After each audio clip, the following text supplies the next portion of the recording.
An average Tuesday morning during my childhood, for the 3 or 4 years I lived in Haverhill. Now, Monday through Friday, every week, this would happen pretty regularly.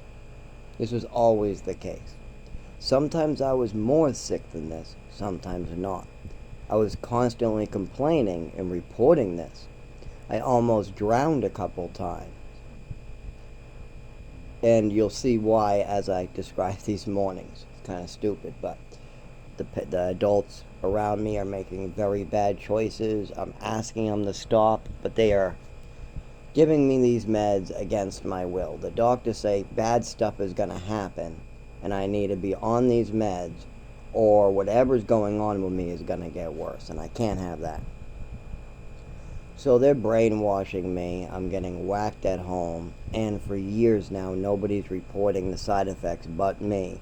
And the doctors are just upping the dosages and telling me to give the meds some time.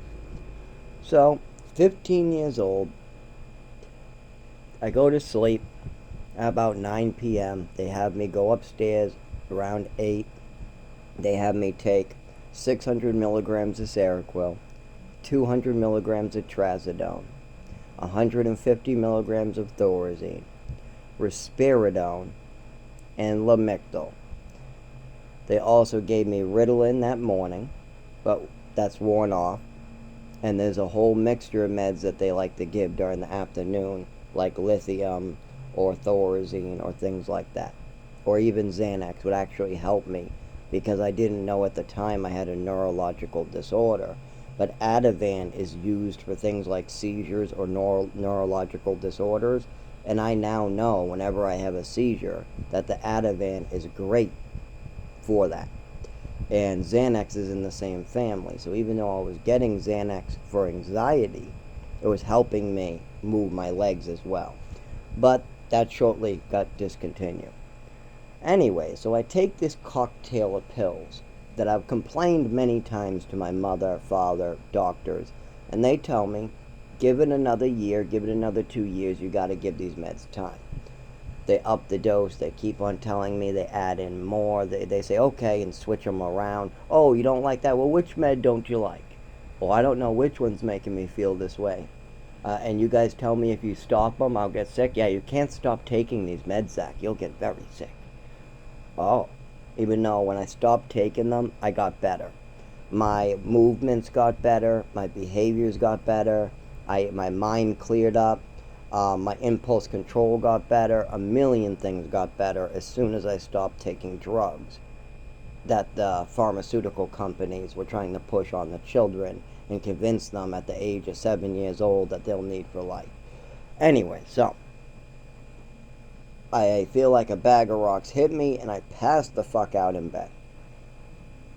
I wake up in the morning with a big fat woman who was always mean and liked to punish people for fun. This is a woman, the only staff member in this program, that really had a thrill out of this power rush. Anyways, she used to wake everybody up by screaming at them. She had buck teeth, all yellow, smoker, really heavy set, always angry.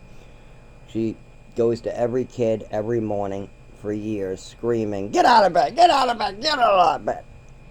So I get out of the bed. It's 5:30 in the morning because in these programs they have to drive you for an hour to go to school. They also got to have you sit downstairs for an hour too. So you get up very early because it's not like at home where all you have to do is get on the bus.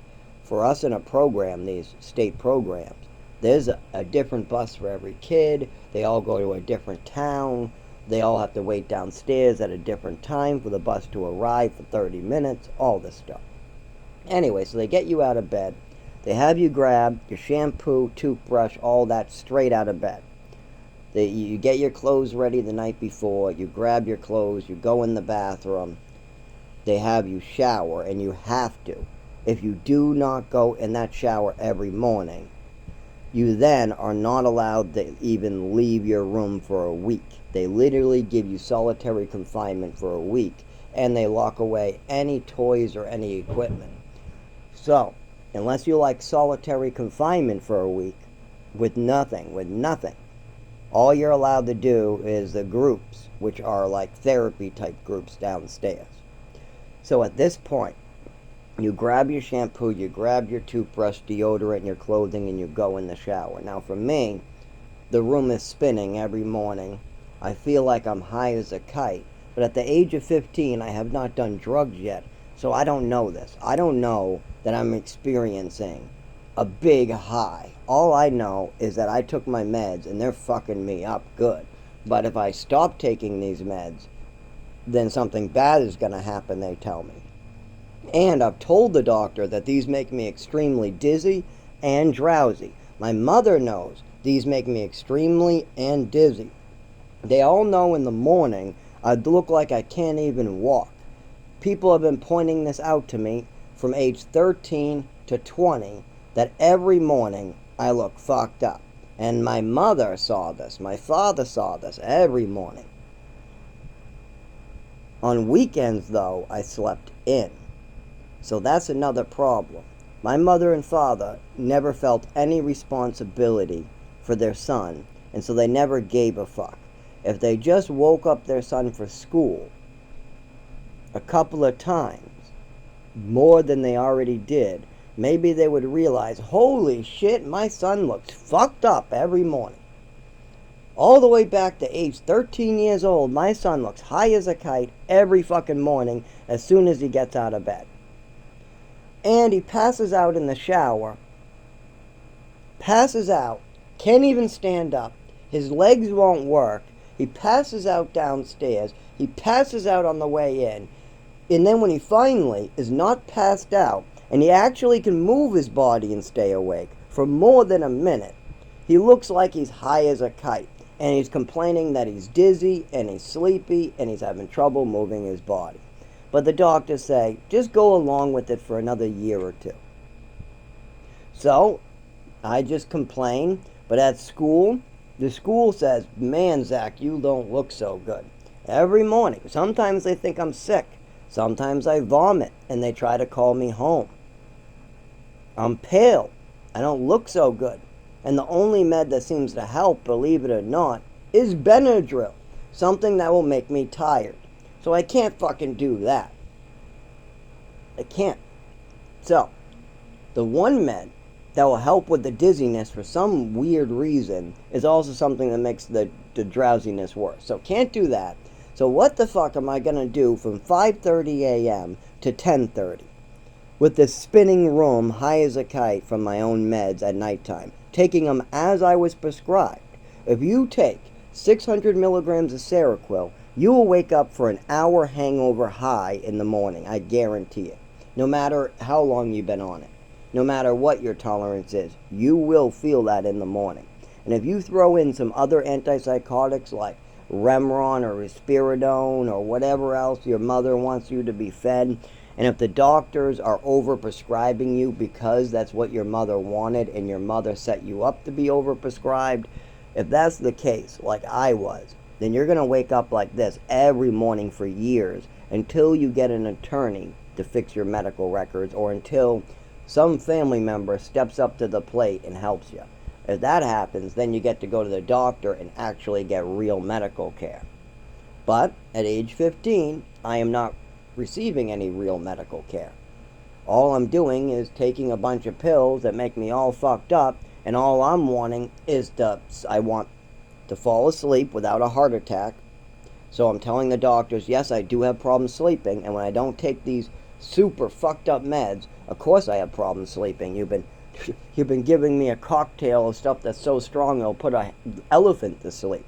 And you're giving it to a little 13-year-old boy. So of course, when you stop doing that, he's not going to be able to sleep.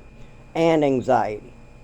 And the anxiety mostly comes from meeting new people, or my mother lying about me, or knowing that my mother's about to lie about me, or seeing how I'm going to get hurt because of my mother's lies, or me telling my mother something's wrong, or the truth about something, and then my mother twisting it up.